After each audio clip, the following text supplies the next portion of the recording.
hello to everyone here and all of you watching at home. Item number 1 of Roman numeral 5 is the superintendent's update.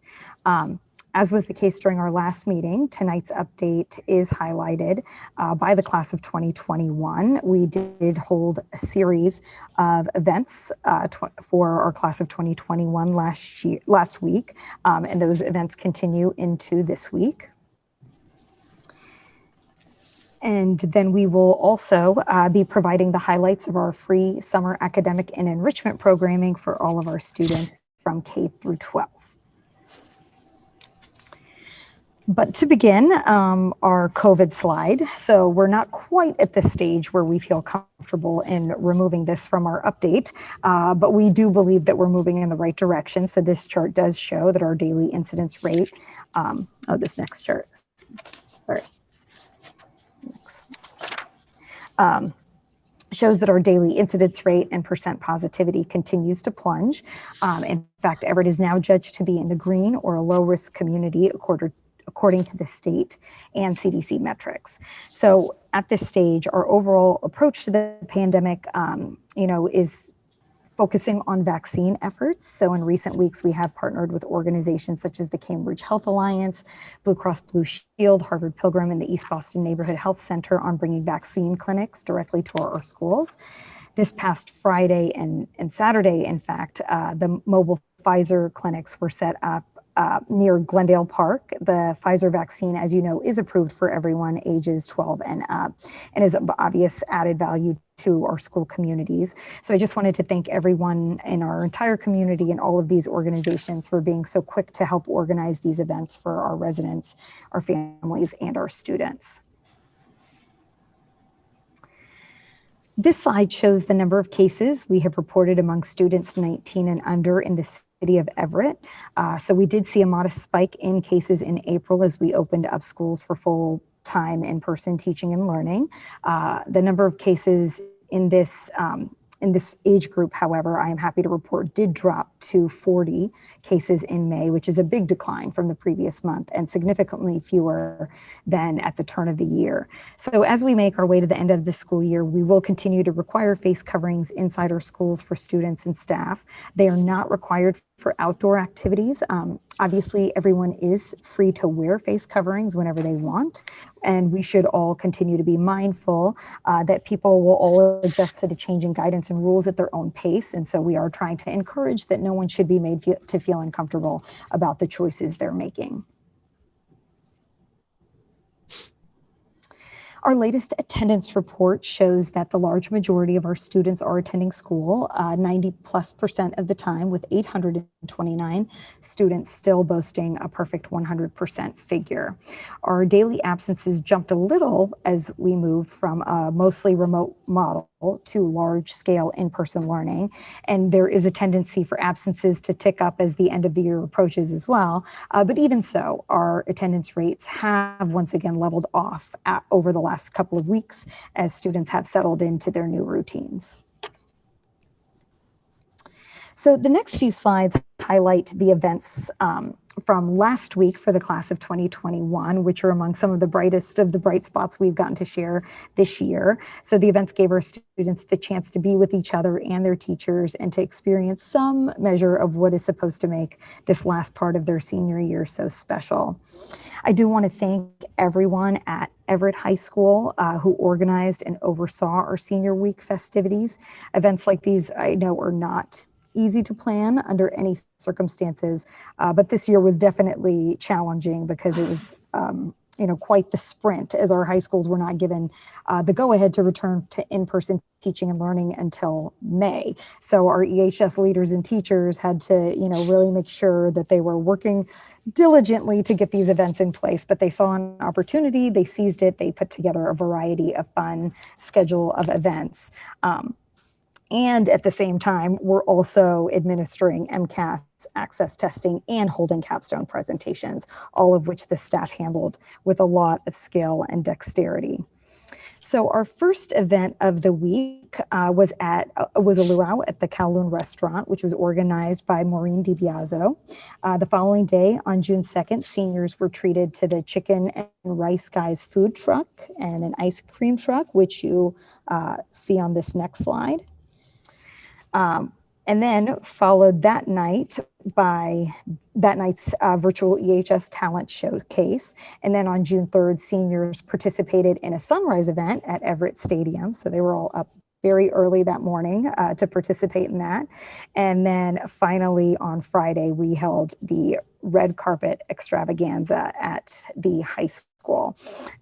One senior told us that, and I quote, "We all have felt seen this week after months being stuck at the house for over a year. I was glad people were able to notice us again." And then I had another student who said to me that this last week of events, was a wonderful week and had kind of made up for a lot of what they've had to go through this past year. And while I appreciate that sentiment, I know it would take much more to do that, but I did appreciate how grateful all of our students were to be able to be together and to be celebrated in this way. We are excited about the release of our professional development and training course catalog, which is available to all EPS personnel.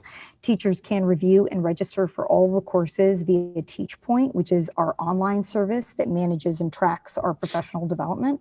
The courses are a mix of in-person, virtual, and hybrid, so we will be leveraging those models next year as well. Several will be held over the summer, while others will be held during afternoons and weekends of next school year. I think, most important is the fact that we curated the courses based on a very comprehensive survey that we sent out earlier in the spring, asking for input on course offerings, themes, topics, and enrichment and improvement from our educators. In many cases, we were looking to our staff too, not just on their input on what should be provided, but on actually providing the content themselves. So a total of 17 of our teachers are leading courses that are in this catalog in areas where they have demonstrated excellence, such as instructional technology, integration, supporting our English learners, small group instruction, arts methods for art teachers, just to name a few. We also try to be creative and engaging, and to that end, we have 2 courses that are being taught by soon-to-be EHS graduates, Mark DePierre and Neri Matias, who will teach courses on the modern history of Haiti and Guatemala, respectively. So these 2 talented students will use memoirs and nonfiction texts, as well as their own personal experiences and anecdotes and family stories to help teachers gain perspective on 2 areas of the world where many of our students come from. So these courses are in line with our goal to empower our students and to help teachers gain cultural competencies that we believe align with our student population. And this was also one of the items that was requested by our educators when they filled out the survey, is to be able to have more of these courses to learn about the homelands of their students. We are excited to announce the details of our free in-person summer program for students entering kindergarten through 8th grade. So the summer session, which is being staffed by our EPS teachers and coaches, will run from July 6th to August 6th. Lunch will be provided daily. And again, there is absolutely no cost to families, so we encourage as many students as possible to sign up. The complete schedule of classes and camps, as well as registration forms, will be available starting tomorrow on the EPS website, and information will be going out from school leaders. We have slots for more than 1,200 students, and there are no prerequisites of any kind. Our family liaisons will also be reaching out to families in the coming days to help parents with the sign-up process, and we're holding information sessions as well via Zoom. So we will have 2 sessions each in English, Spanish, Portuguese, and Haitian Creole. To tell you a little bit more about the program itself, the summer of 2021 will be offered at the Parlin, the Lafayette, Cavarian, and Whittier schools. So this is a departure from the past when the district only offered summer programming at one site. Our overall objective this year is for students to re-engage and to reconnect and to have fun. So we want to support the academic and social and emotional development of our students. And we think the best way to do this in the immediate term is to reconnect with them, with their peers and their teachers, so that they can enjoy themselves, socialize, learn, and play games, sports, and participate in enrichment. So the academic portion of the summer program will be held from 8 a.m. to 12:30 p.m.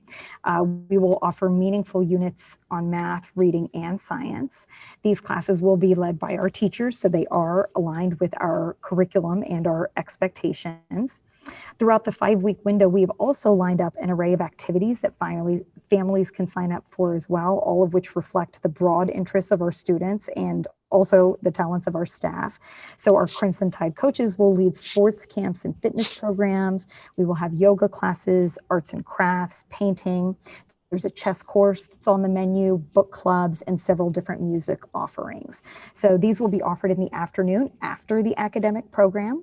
And we are offering flexibility for families. So parents can sign up for the academic program only, or they can choose to send their student to as many of the enrichment camps as the schedule allows. So for families who are interested in academic and enrichment, it is important to remember that the different offerings are going to be available at different schools and locations. And so that it will be the one kind of limitation is different programs will be offered at different locations. So families may want to choose their location based, for example, on the enrichment opportunities that are provided at that school in the afternoon. For our other summer programming, our special education department annual extended school year, as they usually do at the Madeline English School and the Webster School. So this is a fun and essential program that is overseen by our special ed director, William Donahue, and that provides academic support according to the goals and benchmarks of a student's individualized education plan. We also are holding the Devon School Summer Session, which will run Monday through Thursday from 8 a.m. to 1 p.m. beginning June 21st. So it's actually an extension of the school year and ends on July 15th. So the program will emphasize students' social emotional development, while approximately 2 hours per day will actually be allotted for academic instruction. The staff are also arranging for students to participate in many experiences that are not typically offered during the school year, such as gardening, farming, hiking. They'll be going on walking field trips and tours to museums, state parks, zoos, and so on. At Everett High School, we are planning a series of summer offerings for students that include an enrichment academy for learning. So this academy will run from July 6th to August 7th and is designed to give students the opportunity to maintain or to recover any learning routines that were impacted by COVID-19, as well as to provide an enriching learning experience that will utilize local partnerships and our community resources. The English Learners Department is offering remote credit recovery and Project READ programs. So the credit recovery is an option for students to recover credit for the 2020-2021 school year, and it will be offered from June 29th through July 29th. And it will feature a blend of synchronous and asynchronous time to support students that work over the summer or have family obligations. The Project READ program will be led by certified teachers who will deliver lessons on phonics and literacy development. So the program targets students with limited or interrupted education in their home language and are level 1 or level 2 of English language development. This program will be held from July 6th through August 27th, Monday through Thursday for 1 hour per day for 3 separate cohorts.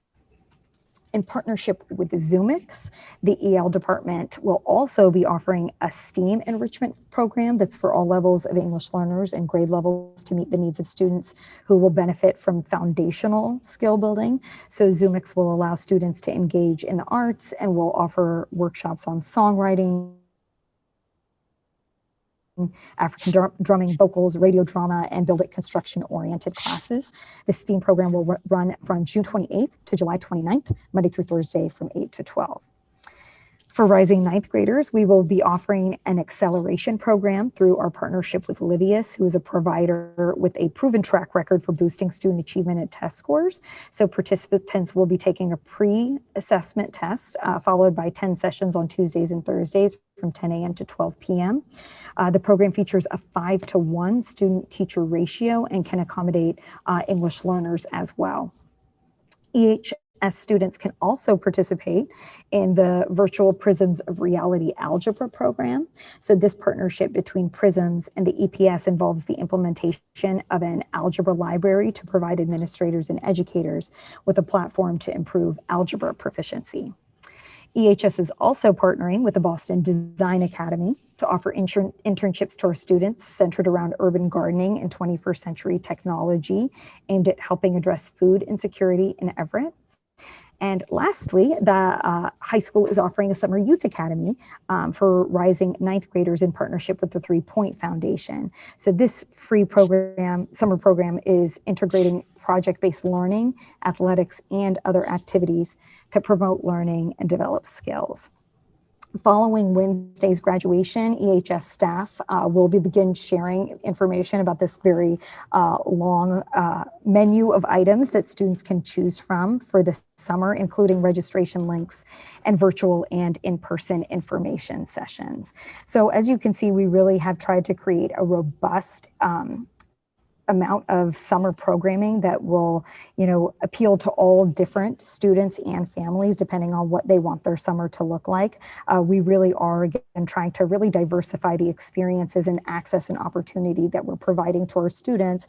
And we believe that this summer will just be a preview of what we plan to do for after-school programming next year. Finally, we are thrilled about the Everett High School graduation ceremony, which is scheduled for this Wednesday, June 9th at 6 p.m. inside the Everett Stadium. So our graduates will be in caps and gowns, seated with each other, just as we would want them to be. We can't fill the voids that this year created for our students or, go through all the traditions that were denied of our seniors, but we are very excited that the members of the class of 2021 and their loved ones will be able to enjoy, the pomp and circumstance of a traditional graduation ceremony. The graduation ceremony will be streamed live on YouTube and will be on local cable television for those who cannot attend. I did also want to highlight some exciting work our ESL department and family liaisons are doing in the way of parent and community outreach and enrichment. So the EPS is utilizing what is called a Title III 186 immigrant grant to offer 6 free English language literacy and reading classes to parents and guardians. So the Spanish, Portuguese, and Haitian Creole courses were developed by our team based on the direct feedback from our English learner parent advisory councils or our LPACs. So the sessions will be a mix of in-person, Zoom, and hybrid options to meet the diverse preferences of our community. In addition, classes are available in the morning and in the evenings. Registration is being completed by our family liaison team, and there will be slots available for some sections and waitlist slots available for others, which can be accessed through the homepage of the EPS website. Additionally, we are also offering 3 sections of family Spanish literacy classes for parents and guardians and their children who are entering grades K through 2. So this was actually in response to the repeated requests from our Spanish-speaking families to help their children develop Spanish literacy skills. So in this class, students will actually practice Spanish speaking, reading, and writing by creating a family photo and memory album. And all materials are included in the course. In addition, all the students will receive a small Spanish-English bilingual book library to take home. And these classes will be taught by our Spanish-speaking family liaisons beginning in July. And for more information for anybody who wants it, they should please either visit our website or reach out to any of our family liaisons. And that brings me to the conclusion. If anybody has any questions, I'll take them now.